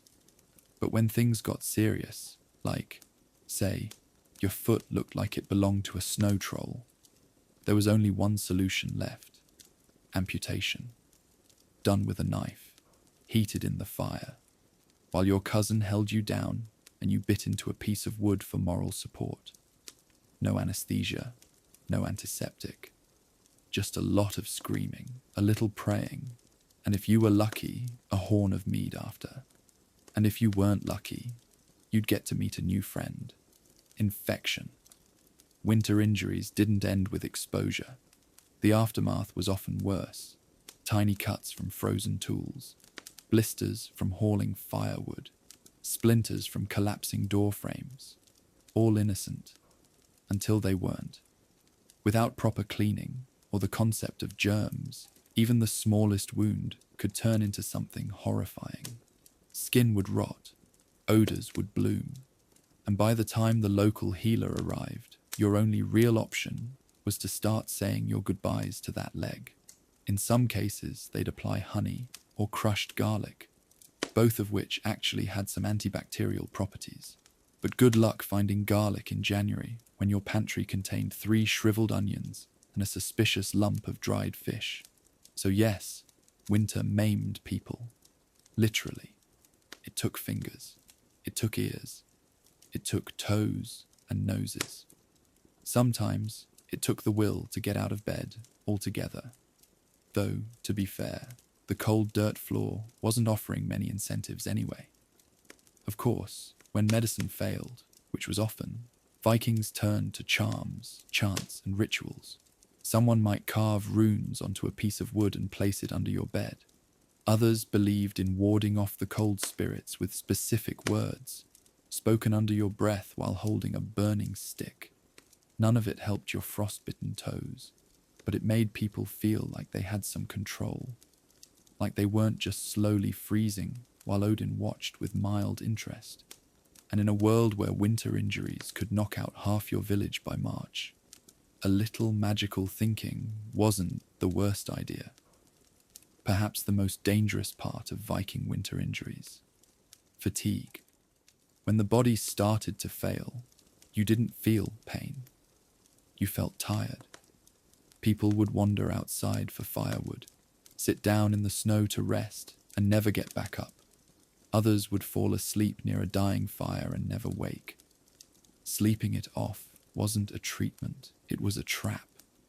and by the time someone noticed, it was often too late. The fire had gone out, the blanket wasn't enough, and the cold had crept in, slow, silent, and final. Let's talk about the air inside a Viking longhouse.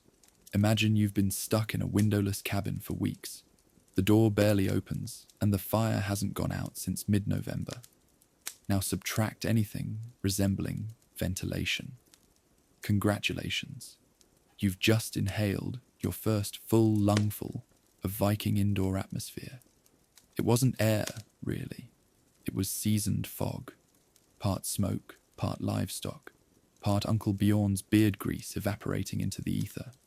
And the worst part, that was normal. The hearth fire was the heart of the longhouse. It cooked your food, heated your stones, scared away frost demons and sometimes children, and let everyone believe that survival was possible. But it came at a cost. Smoke. Thick, clinging, personality-altering smoke. Longhouses didn't have chimneys. Not real ones. Some had a smoke hole in the roof. But if it snowed, that hole closed up like a shy clam. If the wind shifted, the smoke just circled back down like it had something left to say. The result? Every Viking lived inside what modern safety inspectors would call a very illegal barbecue pit. And there was no escape.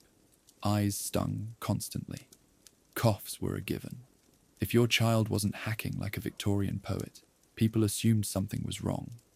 Now add in the other sense. Fermenting fish hanging from the rafters, stew bubbling with yesterday's onions, wet wool drying over the fire, and 6 to 12 people who haven't bathed since autumn because the stream froze solid in October, mixed together. It was like living inside a very determined sock. You couldn't light a candle without it picking up hints of goat, smoke, and disappointment. Even the wood absorbed the stench. If you chopped firewood outside and brought it in, you could literally watch it become sad. By midwinter, animals came inside too. Cows, goats, sheep, anything the family depended on for food or warmth joined the sleepover. This wasn't charming. This was necessary. A warm body was a warm body, which meant your living room now had hooves, and your midnight bathroom trip involved navigating a maze of horns, droppings, and at least one chicken, with no sense of personal space. Their breath fogged up the room, their dung added to the air profile, and their occasional panicked bleats in the middle of the night. Basically, nature's smoke alarm. We don't know exact numbers, but historians estimate respiratory illness was a leading cause of Viking misery. People suffered through smoke inhalation, soot buildup in lungs, eye infections, chronic coughing, and a condition best described as permanent wood smoke flavor. Even infants were swaddled and laid near the hearth, practically slow roasted from birth. And if the fire got too low, everyone froze. If it burned too high, the roof caught fire, and you all learned a very fast lesson about ventilation. It was a delicate dance between survival and suffocation. Vikings weren't clueless. They knew the air quality was awful, but they didn't have many solutions. Some households tried to angle the roof beams to guide smoke out. Others stuffed gaps with moss and reindeer hair to prevent backdrafts. A few even hung damp cloths over the rafters to trap soot. These were creative efforts, but ultimately you were still marinating in carbon-rich stew. Some people say longhouse life built character. More likely, it just reduced the average lifespan enough that no one stuck around to complain. Of course, every bad smell needed a good-smelling counterspell. Some Vikings burned juniper or pine. Others scattered mint, thyme, or angelica to cleanse the air. These herbs smelled nice for about 6 seconds. Then they were overpowered by the great smoke soup returning for its encore. Still, the gestures mattered. It gave people something to believe in. A minty breeze of false hope. A floral garnish on a stew of human breath, goat farts, and peat fire. It didn't fix the air, but it made the coughing feel slightly more elegant. If you're picturing a pantry full of Viking granola bars and vacuum-sealed salmon, stop right there. Viking food storage was a delicate art form. Less organized kitchen, more frantic layering of root vegetables under dirt and hope. Because winter didn't just test your body, it tested your planning. And if you planned poorly, you were about to learn how many ways you could cook turnips. Spoiler, not enough. Root cellars weren't elegant underground chambers. They were literal pits, dug into the permafrost, lined with stones or branches, and sometimes covered with animal hides, moss, or, if you were fancy, a plank of wood that wasn't rotting yet. The goal? Keep things cold enough not to rot, but not so cold that your cabbage turned into a green bowling ball. It was a weird middle ground between preservation and permafrost roulette, and occasionally things went missing, not stolen, just frozen into the wall. Let's get one thing straight. Variety was for the rich. A typical Viking family stored onions, cabbage, turnips, fish, dried, smoked, or salted to the edge of existence. A few precious grains, some dried berries that tasted like disappointment, maybe a slab of pork salted so hard it qualified as a weapon. Nothing was fresh. Nothing was easy. And if you didn't label things, well, let's just say more than one poor soul bit into a 3-month-old fish thinking it was the good one. There were only 3 ways to keep protein from becoming biohazard stew. Dry it, salt it, or smoke it so long it qualifies as spiritual cleansing. Fish was strung from rafters, smoked over the hearth, or buried in salt barrels so aggressive it could tan leather by accident. The result? Long-lasting nutrition. Also, food that required 3 mugs of ale to wash down. The upside? It didn't spoil easily. The downside? It made chewing feel like combat. You'd think freezing cold weather would be helpful for preserving food. And yes, kind of. But sometimes it got too cold. Like, your soup froze between the pot and your mouth, kind of cold. Cabbage cracked. Ale slushed up. Barrels burst. So families did this thing where they constantly moved food closer to the fire, but not too close. It was food Tetris. And if you miscalculated, that onion you wanted for dinner, now it's part of the longhouse architecture. Vikings had to protect food not just from frost, but from rats, bugs, and bold raccoons, with no regard for personal boundaries. That's why some storage pits were lined with nettles or ash, meant to repel vermin. Did it work? Sometimes. Other times, someone would go out to fetch dried cod, lift the lid, and find a mouse having its best winter yet. If you screamed, you were just reminding the neighborhood you still had food. Eventually, it didn't matter how much you stored. By February, the good stuff was gone. By March, you were inventing new ways to flavor boiled cabbage. Soups got thinner. Bread got denser. Meat, a memory. Every mealtime became a game of what can we rehydrate and pretend is stew. And spices, you mean salt. If you had more than that, you were either rich or hallucinating. Let's address the modern myth. Couldn't they just use snow as a fridge? Sure. If by fridge you mean indiscriminate frozen chaos that buries everything and makes you cry when you can't find your last beat.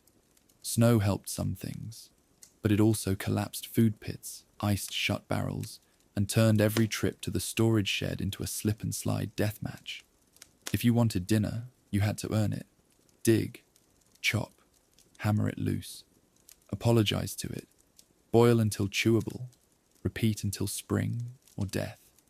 So, you've survived the frostbite, the frozen cabbage, and the goat using your leg as a pillow. Now what? Well, now you sit. Because when it's pitch black for 18 hours a day, and you've run out of chores that won't give you hypothermia, you enter the Viking winter pastime phase. Less fun, more keep your mind from unraveling. Before Netflix, there was Grandpa Bjorn, and he knew every saga. Real ones, fake ones. Stories that started with, "Back in my day, the frost was sharper." Vikings passed long hours by telling tales, heroic feats, myths, and cautionary disasters, usually involving someone who didn't stack firewood properly. And yes, stories changed with every telling. Someone died tragically last week. This week, he rode a bear into battle. It wasn't about accuracy. It was about surviving boredom with your sanity and your relatives intact. Idle hands were the devil's mittens. So people whittled, repaired things, sharpened blades that didn't need sharpening, stared into the fire like it owed them money. Even kids got carving knives. Not for toys, just so they'd stop asking, "What are we eating?" every 12 minutes. Wool was spun, nets were mended, tools were patched with bits of bone, iron, and prayer. If you were lucky, someone in the house knew music. If not, get ready for 5 hours of someone trying to invent drums with a spoon and a bowl. You weren't playing chess. You were playing, "Let's throw knuckle bones into a bowl," or "Guess what I'm holding under this fur." It was thrilling. If a neighbor had a game board, it was a treasure. Carved from wood, used to play Schnefatafel, a Viking strategy game with the complexity of chess and the joy of losing to your father for the 37th time. Board missing a piece? Use a beat. Beat goes missing. Accuse the goat. There were hours, entire evenings, where people just sat, not meditating, not planning, just existing. Because the fire was low, the food was thin, and any sudden movement risked waking the goat again. This was the ancient origin of doom scrolling, except instead of Twitter, you were staring at the ceiling beams trying to remember what sunshine felt like. Too many people in too small a space. Not enough food. No privacy. Eventually, someone cracked. There'd be an argument over who used the last candle stub or whose foot kept touching the salted herring. Feuds flared. Someone slept outside just to cool off, and the rest of the house silently agreed never to talk about it again. Viking winter. Come for the frostbite. Stay for the psychological unraveling. Let's get one thing straight. You didn't just live with your animals during winter. You cohabited with them. Shared air. Shared warmth. Shared your last nerve. Because when the wind turned savage and the walls started whispering, the best heating system you had was a goat. No Viking winter was complete without at least one goat in the house. And not in a cozy pet bed in the corner kind of way. More like, I hope the goat doesn't step on grandma again. Goats were warmth generators, food sources, eventually, and part-time chaos agents. They'd stand on things. They'd chew your boots. They'd stare at the door like it owed them money. But they gave off body heat. And in a drafty house where frost formed inside the walls, that made them priceless. Annoying, but priceless. Yes, chickens laid eggs, until winter came. Then they entered their early retirement phase, stopped laying, started squawking at invisible ghosts, tried to sit on the soup pot while you were cooking with it. But again, body heat. And if a chicken hopped into your lap during a snowstorm, you let it. Because dignity doesn't keep your knees warm. A pig in the longhouse was a blessing.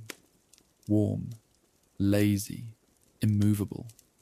They'd curl up in the corner and radiate enough heat to warm 3 people and a stray cat. Downside, they snored louder than Uncle Bjorn with a chest cold. And they did not move when you tripped over them in the dark. But no one complained. Because nothing said cozy Viking home like stepping over a gently steaming pig in the dead of night. Dogs pulled sleds, guarded the house, chased away wolves. And in winter, they became foot warmers with loyalty issues. One day they're cuddled beside you. The next, they're following the neighbor who actually salted their meat scraps. Still, they barked when danger crept close. They growled at shadows. And most importantly, they stayed. Which, in a Viking winter, meant everything. Cows were rarely in the living quarters. But if your barn shared a wall with your house, you'd press your back to it like it was a medieval spa heater, warmth by osmosis. You'd hear their low breaths through the boards. Sometimes you'd even whisper back. Because let's face it, after 4 weeks snowed in with your cousins, the cow was the best conversationalist in the building. Viking villagers didn't romanticize their animals. They depended on them. They were warmth. They were noise. They were life, moving stubbornly through the dark months, like four-legged embers keeping the cold at bay. And if the goat ate your mittens again, well, that was just the cost of heat. Let's start with a simple truth. If you were clean in the middle of a Viking winter, you were probably dead, because washing your body in January was less about hygiene and more about testing your will to live. Sounds easy, right? Except rivers, frozen. Lakes, frozen. Rain, not happening. Snow, technically water, but only if you're into hypothermia smoothies. So the bath that usually meant hauling a chunk of ice into the longhouse, melting it near the fire for 3 hours, then staring at the lukewarm puddle like it had personally betrayed you. And that was before you took your clothes off. You remove your first layer. You start to shiver. By layer 3, your soul has started to leave your body. Steam rises from your skin like you're a sad little dumpling, and you realize the water's already cooling down, because the wind snuck in through that gap in the wall again. This isn't self-care. This is medieval Russian roulette, and the bullet is frostbite. If you were lucky, you got a full bucket. If you weren't, you used a damp cloth that had frozen solid between steps 2 and 3. Splash your arms, dunk your face, regret everything. Your toes curl so hard they try to fold inward like old parchment. And the second you're wet, the fire goes out. Because of course it does. Soap wasn't exactly spa grade. It was made from animal fat and ashes. More chemistry experiment than cleansing agent. Did it clean you? Debatable. Did it make you smell less like a smoky potato wrapped in goat? Also debatable. But hey, at least you tried. Now comes the worst part. You're wet. You're cold. You're 1 foot away from the hearth. And there's no room because the goat beat you to it. So you stand there, teeth chattering, holding your shirt like it's a long-lost friend, waiting to air dry in a house that's 9 degrees warmer than outside, which isn't saying much. By the time you're dressed again, you're wondering if dirt was really that bad after all. Spoiler, it wasn't. Short answer, you didn't. Not unless you had to. Long answer, maybe once a month. If the ice broke, if no one was hogging the fire, if you hadn't already traded your soap for turnips. Because in the hierarchy of winter survival, warm and dirty always beat clean and frozen. Some winters weren't satisfied with just being cold. They had to perform. Blizzards would sweep in like they were auditioning for a Norse epic, complete with sideways snow, roaring winds, and the occasional tree doing a backbend. If you were outside when it started, good luck. The wind didn't push, it shoved. Snow came in horizontal. Visibility dropped to 0, and the cold, it went straight through your cloak, your tunic, your bones, and politely introduced itself to your spine. Doors had to be barricaded from the inside, not to keep people out, but to keep the snow from moving in. Some families dug tunnels between buildings just to get to the barn without vanishing into the white. And if you'd left a shovel outside, it was now part of the landscape. Farewell, noble tool. You died as you lived, cold and slightly bent. Inside, you'd huddle by the hearth, counting the cracks in the wall and pretending the sound of the wind wasn't getting louder. Someone might say, "It sounds like it's dying down." It wasn't. That was just the wind pausing to take a deep breath before round two. These storms could last for days. Supplies dwindled, tempers flared. Someone always forgot they were sitting on the last dry bundle of firewood. And if the roof leaked, congratulations. You now had indoor snow. You'd catch drifts with a bucket, a bowl, or your best boot, whatever wasn't already frozen solid. But the worst part, the silence afterward. When the storm finally passed, everything went still. Snowdrifts swallowed fences, doorsteps, even entire sheds. Paths had to be recut with hands numb and patience thinner than your last turnip soup. But despite all this, despite roofs caving in and goats giving you judgmental looks, you survived. Mostly because you had no other option. And because the fire didn't go out. You could patch the roof. You could stack extra firewood. You could pray to Thor, Freya, and whoever else might be listening. But if your door didn't shut properly, congratulations. You just built a wind tunnel with seating. See, Viking doors weren't modern marvels of weatherproofing. They were thick slabs of timber, swollen from snow, warped from rain, and often hanging on hand-forged hinges that had seen better centuries. If it didn't quite close all the way, too bad. Shove a fur in the crack and hope for the best. And if that fur belonged to your only cloak, even better. Now you're cold and drafty. Some folks tried to wedge the door shut with stones. Others used ropes tied to wall hooks. One legend says a man named Arne tried sealing his door with dried fish skins.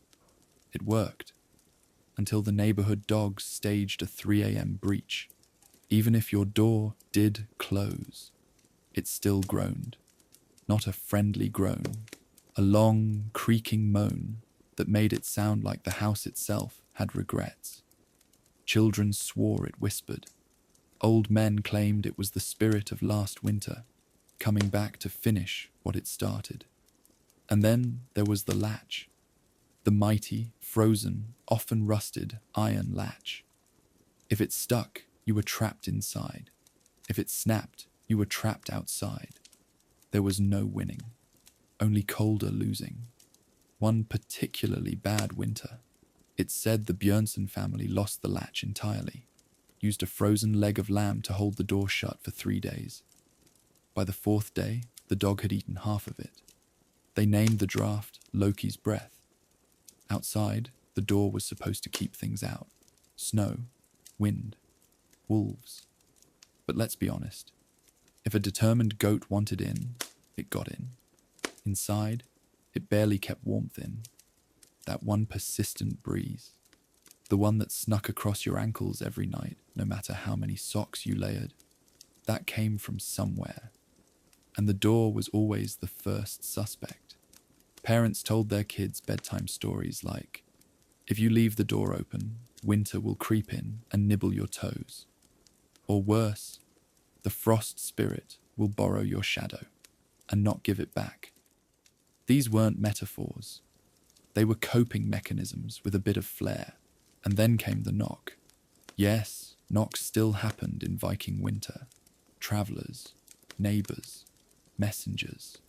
And if someone pounded at your door after sunset, you knew it was either urgent, or they had wildly misunderstood the concept of hospitality. Opening the door meant sacrificing heat. A wall of warmth, hard-earned by fire and furs, escaped in seconds. It was like releasing a soul. People genuinely winced when that latch lifted. Some families developed a system. If someone knocked after dark, they'd shout through the wall first, "Are you bleeding?" If the answer was no, the door stayed shut. One old woman named Elga supposedly yelled through her door for 20 years. When she died, they opened it and found her still gripping a ladle in one hand and a rock in the other. prepared for soup or defense. Either way, in short, the Viking door wasn't just an entryway. It was a daily battle against wind, against wildlife, against poorly made hinges and the ambitions of hungry dogs. And every creak of that wooden slab reminded you, winter didn't knock politely. It tried to barge in, so you stuffed the cracks, whispered your superstitions, and prayed the latch held. Because if the door failed, you weren't just cold. You were inviting the cold to stay for dinner. So, let's talk about hygiene. Or rather, let's talk about what passed for hygiene in a Viking winter. Because if you're imagining daily baths, fresh linen, or even a brisk splash of cold water to the face, stop. Just stop. Now picture this instead. You're in a smoky wooden hut. The fire barely smolders. There's a goat chewing something suspicious in the corner. And you haven't seen actual liquid water in 2 weeks. Just ice pretending to be helpful. Bathing? Technically not impossible. Practically a survival risk. Step outside to find a stream, and it'll either be frozen solid or running so cold it'll try to peel the skin right off your bones. And heating water indoors. Sure, if you feel like wasting your entire day's firewood just so you can pour lukewarm regret over your shoulders. So most folks didn't bathe. They just added another layer of clothes, of dirt, of smell. Repeat until spring. Hair. It existed, but it wasn't styled so much as wrangled. Braids weren't fashion statements. They were crowd control. And lice. Oh, lice were basically roommates. You didn't get lice. You just had lice. Like eyebrows. If things got really bad, some families would gather around and help each other comb them out. A bonding activity that ranked somewhere between storytelling and removing a splinter with a rusty knife. Teeth were another matter. To be fair, Vikings had decent teeth for their time, but they didn't exactly have a dental plan. Toothbrushes? Nah. Toothpaste. Not unless you count ashes, crushed charcoal, or random herbs someone swore felt minty. Most people just rubbed their teeth with a rag or scraped them with a stick. You know, for that slightly less mossy sensation. Tooth pain was handled the same way as everything else. Ignore it. Or drink mead until you can't feel your jaw. If a tooth got infected, best case scenario, it fell out. Worst case, so did you. Now let's talk undergarments. But briefly, because frankly, there weren't many. Loincloths, wool trousers, maybe linen if you were fancy. But after a month of trudging through snow, sharing fire space with livestock, and rotating your 3 pairs of socks like they were sacred relics, you weren't exactly fresh, and changing clothes, that was a luxury.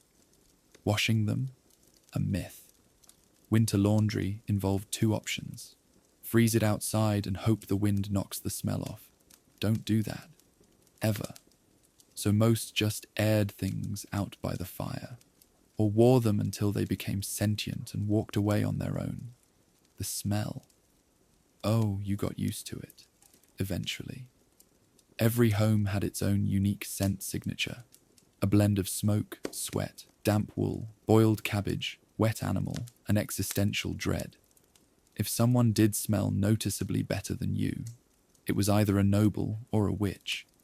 Either way, best not to ask questions. And deodorant?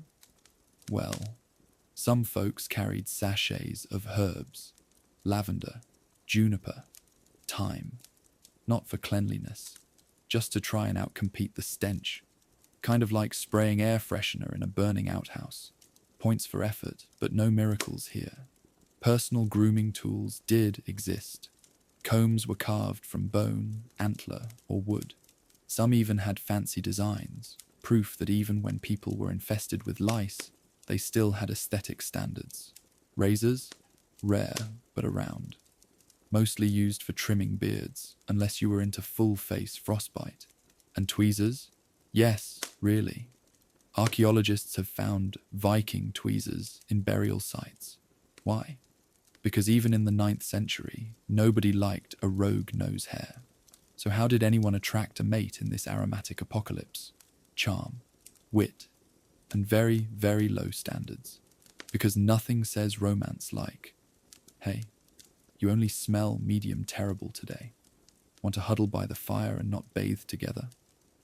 In the end, Viking winter hygiene was less about being clean and more about being not the worst smelling person in the room. And if you were, well, at least the goats didn't seem to mind.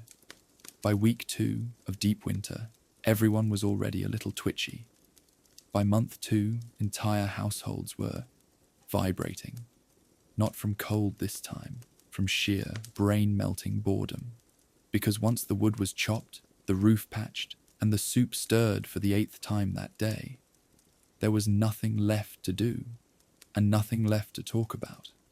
Except maybe the goat's digestive issues. Again, there were no books, no cards, no board games, unless you count staring at a wooden board and slowly losing your mind. You sat inside your longhouse, trapped with your family, a dwindling candle stub and the pungent smell of disappointment. Every creak of the wind felt like a personal insult. Every sneeze from Uncle Ivar was met with silent judgment. Every mealtime became a group project in pretending you hadn't already eaten this exact turnip 3 days in a row. It wasn't that Vikings didn't want to be entertained. It's that there were only so many times you could tell the saga about that one cousin who wrestled a swan. After the 5th retelling, even the goat stopped listening. So people got weird. They carved runes into everything. They told ghost stories that definitely didn't help anyone sleep. They made up new lyrics to old songs, mostly about soup or damp socks. Children bounced off the walls. Literally, if the floors were frozen hard enough. They'd chase shadows, argue about who touched whose blanket, and occasionally try to barter chores for stories, which is how we got the legendary Viking phrase, "I'll fetch the firewood if you promise not to sing that eel song again." Arguments broke out over nothing. Someone snored too loud. Someone else looked smug about hoarding the only semi-dry pair of mittens. One guy kept whispering to the onions, you know, normal stuff. And then there was the pacing. Vikings paced, back and forth, end to end, like big, angry, fur-covered metronomes. In some homes, they even wore footpaths into the dirt floors, shallow grooves that said, "I have had this same thought 64 times, and it's not getting better." By midwinter, everyone had their own coping mechanism. Some sharpened tools obsessively. Some stared into the hearth like it owed them money. Some made dolls out of straw. And some just started talking to the chickens. And not at the chickens, with them. Like, "Good point, Gertrude. We should ration the honey better." The darkness didn't help. Without sunlight, time blurred. Was it morning, evening, Wednesday? Who knew? Who cared? All anyone knew was that they were still alive, still cold, and still pretending that soup with extra salt was a festive upgrade. Even the livestock got antsy. The dog barked at invisible enemies. The chickens laid eggs in passive-aggressive places. The goat staged a mutiny by standing directly in front of the door and refusing to move until someone gave it the good hay. Occasionally, someone would declare they were going outside for fresh air. This was a lie. What they actually meant was, "I need 90 seconds of silence before I braid a spoon into my hair and name it Thor Jr." The real danger of Viking winter wasn't just the frostbite. It was the cabin fever, that slow, creeping kind of madness that starts with humming to yourself and ends with a full dramatic monologue to the soup pot. And if you weren't careful, you became the person no one made eye contact with until spring. So how did they survive it? Mostly through stubbornness. And naps. So many naps. Not cozy naps. Not blanket by the fire naps. More like, I give up, I'm horizontal now naps.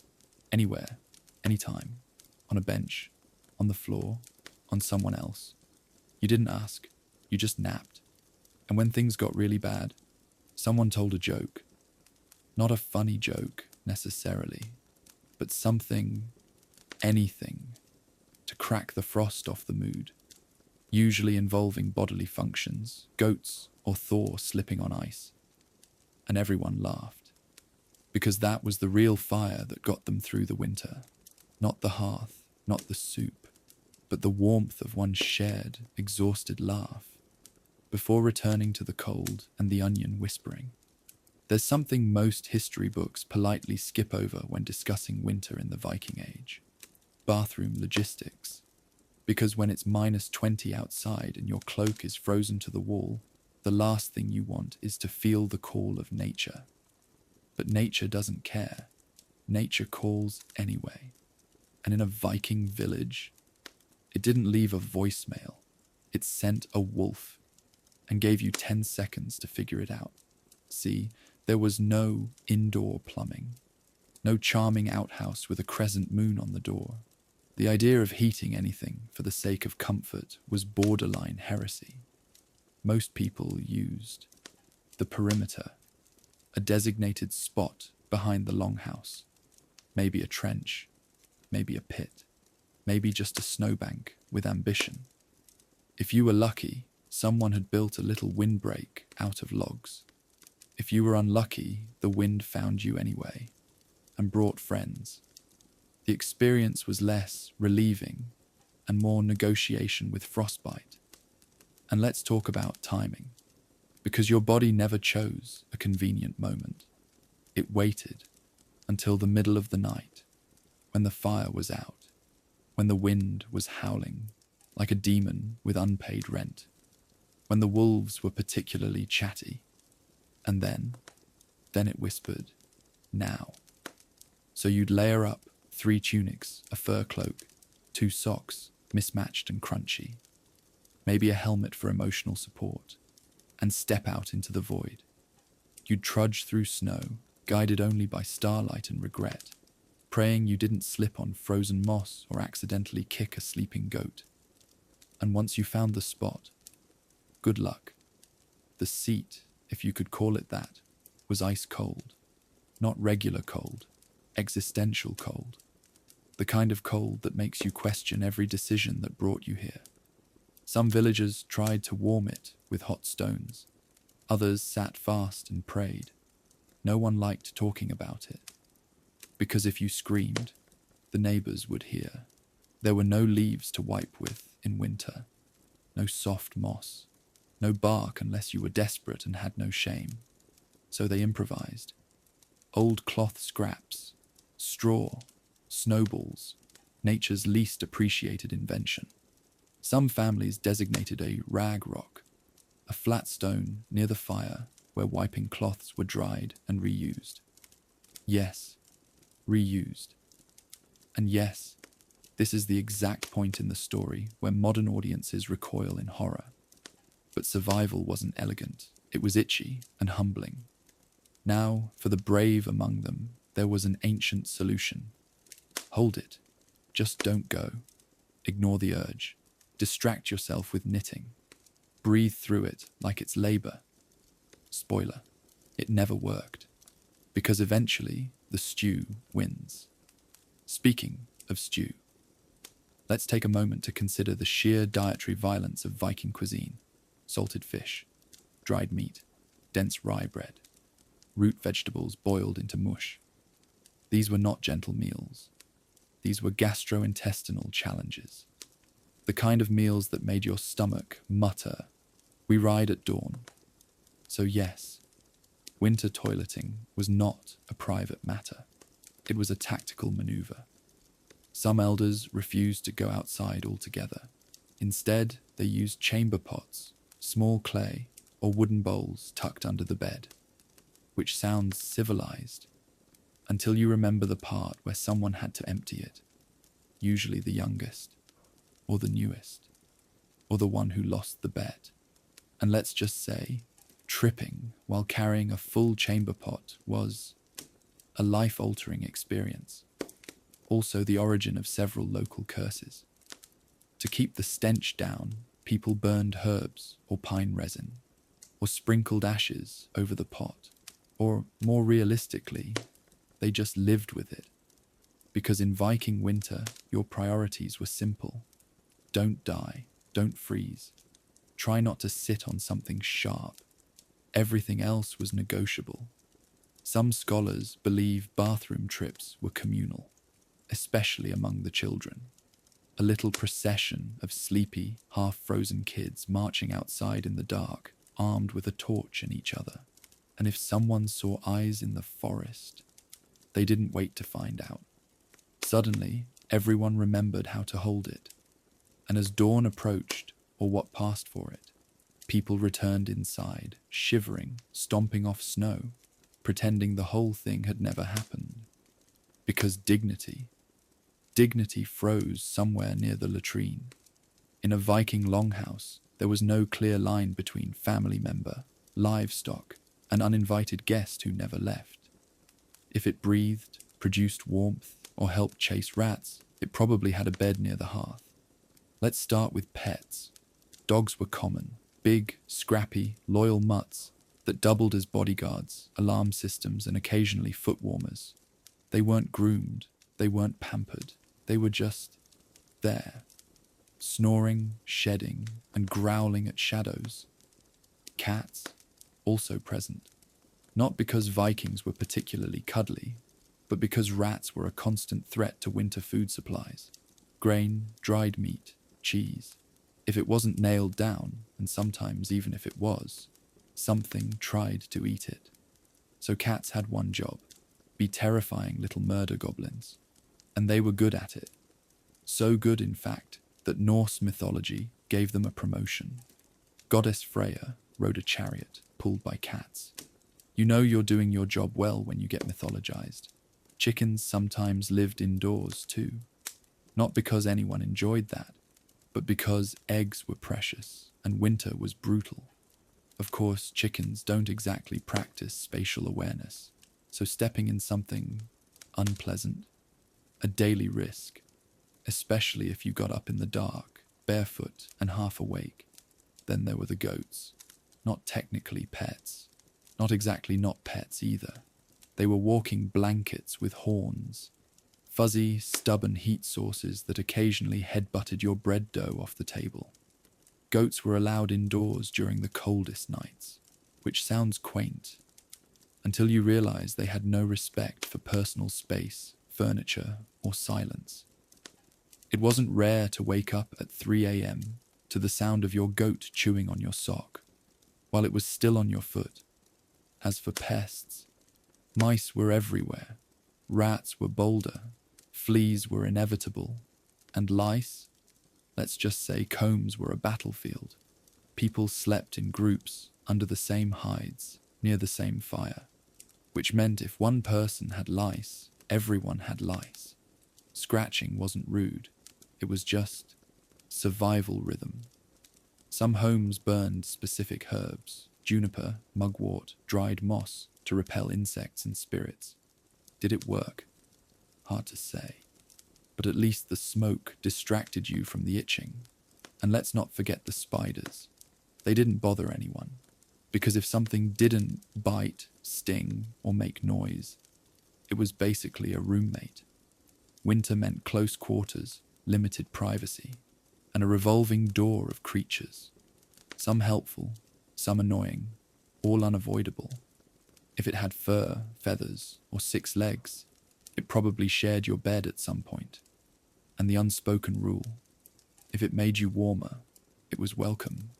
If it made noise at night, it got side-eyed. If it knocked over the soup pot, well, that's how legends of frost demons probably started.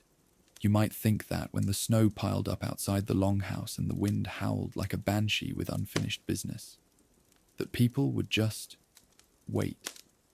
Wait to get married. Wait to give birth. Wait to do anything that required firewood, clean cloth, or the emotional bandwidth of more than a potato. But no, Life didn't pause for winter. It just made everything dramatically harder. Let's start with weddings. Because what says eternal love, like standing barefoot on frozen mud, wrapped in furs that still smell like the animal, while your cousin tries to play a harp with mittens on? Winter weddings weren't exactly romantic. They were practical, sometimes necessary. If two families struck a deal in autumn, there was no reason to wait until May, especially not if the bride was already pregnant, which, let's be honest, was often the case. There was no aisle, no flowers, no frosted cake, just a slightly less filthy part of the longhouse, a ceremonial cup of ale, and someone's half-frozen uncle squinting into the smoke saying, "By Thor's beard, I guess you're married now." Then came the feasting, or whatever was left of it, because winter weddings didn't get the good stuff. No roast lamb, no honey cakes, just thin stew, dried fish, and ale that tasted like regret and barley. You didn't throw rice, you didn't throw petals. You threw straw on the floor and hoped no one slipped during the dance, which wasn't so much a dance as a stomp, designed less for celebration and more for warming up frozen feet. Now, births, a special kind of chaos. Giving birth during a Viking winter was like trying to solve a puzzle in the dark, while screaming. There were no doctors, no sterile tools, no privacy. Just the midwife, a bucket of lukewarm water, and 3 nervous goats trying not to make eye contact. And in a one-room house, everyone heard everything, even the warriors in the corner pretending to sleep. The hearth was cranked up, the good cloth was brought out, and someone was sent to boil herbs in a pot that smelled suspiciously like yesterday's fish. If the baby was born healthy, it was a miracle. If the mother survived, it was too. And if it snowed during the delivery, congratulations. You now had to share your newborn's first minutes of life with a leaking roof and a draft so cold it gave the baby frostbite before a name. That name, by the way, chosen fast. Not because of tradition, but because babies needed names for protection rights, and the gods didn't like delays. Funerals, they happen too, because when your diet is fish jerky and sadness, and your toes have been blue since December, things happen. Viking funerals in winter were tricky. The ground was frozen solid, so unless you had a lot of time, muscle, and really motivated cousins with pickaxes, you couldn't bury the dead right away. Some were left in burial boats sealed with ice. Some were kept in huts until the thaw. And some, tragically, were burned, because fire was the only tool the cold couldn't argue with. So yes, love, birth, and death all continued, no matter how loud the wind got. That's the part people forget. They imagine Vikings only in battle, only on ships, only shouting into the storm. But the real battles, they were quiet. A wedding vow whispered near the hearth. A baby's first cry heard under a reindeer pelt.